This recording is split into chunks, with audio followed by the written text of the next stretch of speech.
For decades, military power was measured in billion-dollar aircraft, tanks, ships, and missiles. Then a new weapon changed the equation.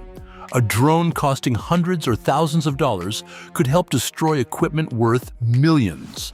Now the United States, China, Russia, Ukraine, Taiwan, and other nations are racing to build drones faster, cheaper, and in numbers the world has never seen.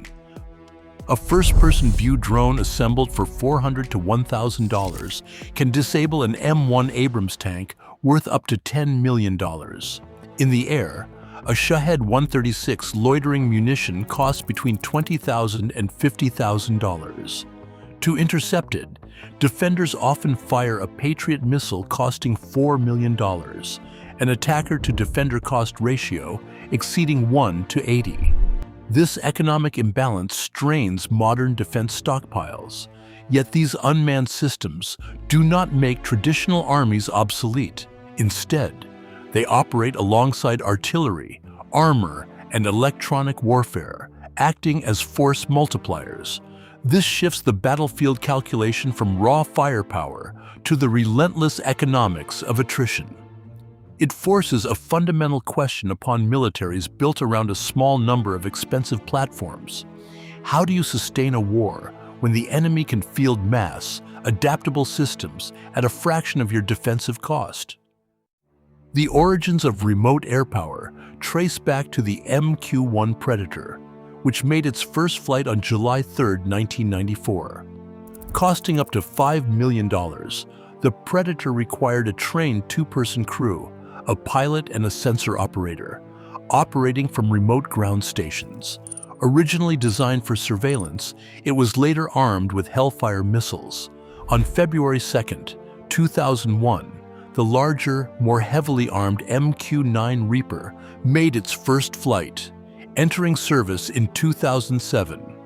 These multi-million-dollar platforms defined post-9/11 air warfare, providing long-range persistence in uncontested airspace. Former crews recall operations where each aircraft was treated as a highly valuable, irreplaceable asset. Today, that model has fragmented. Alongside high-end platforms, modern forces deploy vast fleets of commercial quadcopters, loitering munitions, long-range one-way attack drones, and unmanned boats built from consumer electronics. Among these, first-person view, or FPV, drones represent a major technical shift. FPV systems stream live video directly to pilot goggles, enabling highly responsive, agile control over short distances.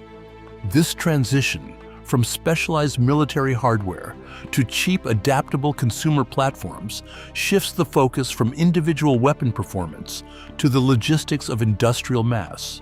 On the modern battlefield, the ability to build at scale and modify software rapidly matters more than the survival of any single aircraft. In 2022, the war in Ukraine transformed the battlefield into a rapid testing ground for unmanned systems. Here, drones do not operate in isolation. They are integrated into every phase of combat. Small quadcopters execute constant reconnaissance and spot targets for artillery, while FP-5 strike drones hunt armored vehicles. Logistics drones drop supplies to isolated outposts, and long-range systems strike infrastructure deep behind enemy lines. This constant use has created an intense feedback loop between frontline operators and developers. Software updates, frequency hopping radios, and alternative navigation methods are designed, tested, and deployed in weeks, bypassing traditional, multi-year military procurement cycles. To sustain this fast-evolving environment, Ukraine expanded its domestic production. In early 2024, President Zelensky set a target of 1 million FPV drones. By the end of that year, Ukrainian workshops and factories, now involving more than 200 companies, surpassed the goal, producing 1.7 million units. By late 2025, the military had obtained 3 million FPV drones. This industrial scaling enables highly coordinated, deep penetration operations. In June, 2025, Ukrainian forces launched Operation Spider's Web, a drone campaign targeting Russian strategic bomber bases, including Engels.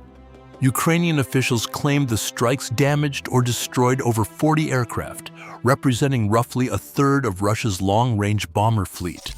While those total figures remain contested, independent satellite imagery from Planet Labs and Maxar verified the destruction of at least one Tu-95 strategic bomber at the Engels 2 Air Base, showing the aircraft severed in half.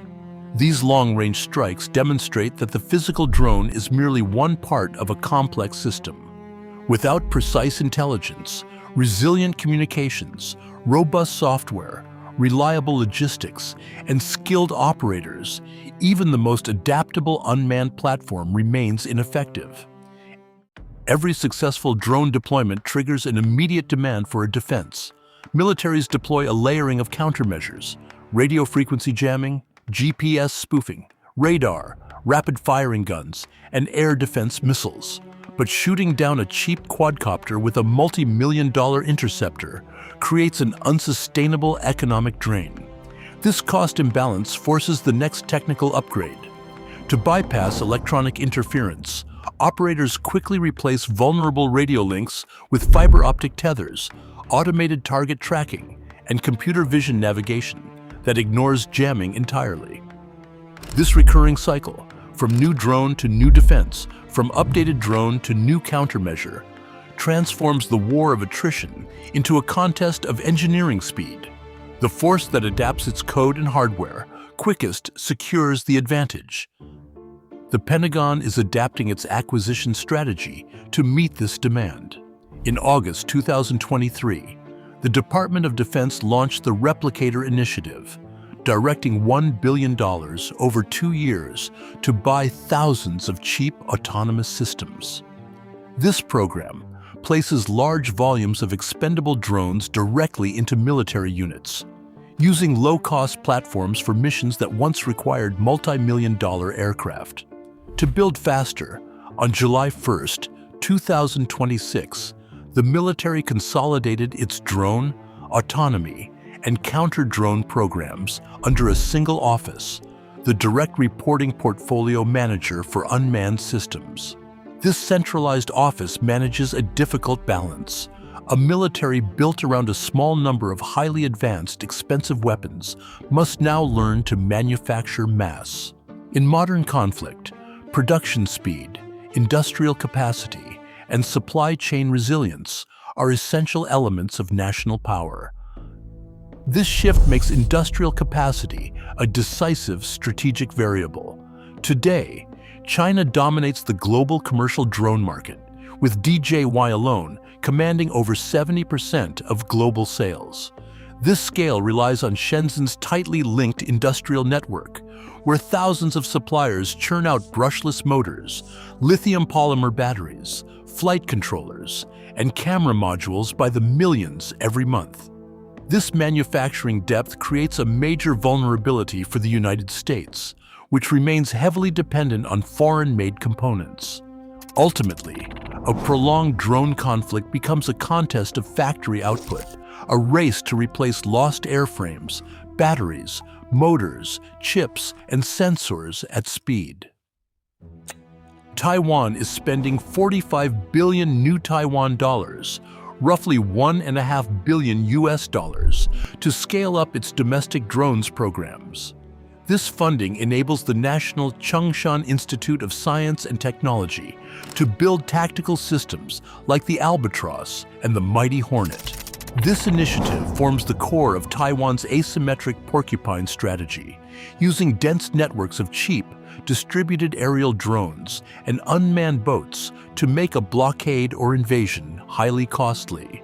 Rather than replacing traditional weapons, these unmanned platforms operate alongside land-based missiles, naval mines, submarines, and cyber defenses, showing how smaller nations can use mass to complicate the planning of a superior power. As radio jamming blocks human pilots, software replaces manual control. Today, Militaries test AI-assisted navigation and target recognition, enabling hundreds of cheap drones to coordinate as a single swarm, even when communications fail.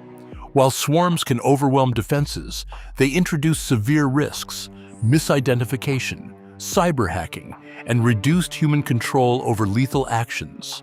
Fully autonomous armies do not dominate today's battlefields, but the technological shift is clear.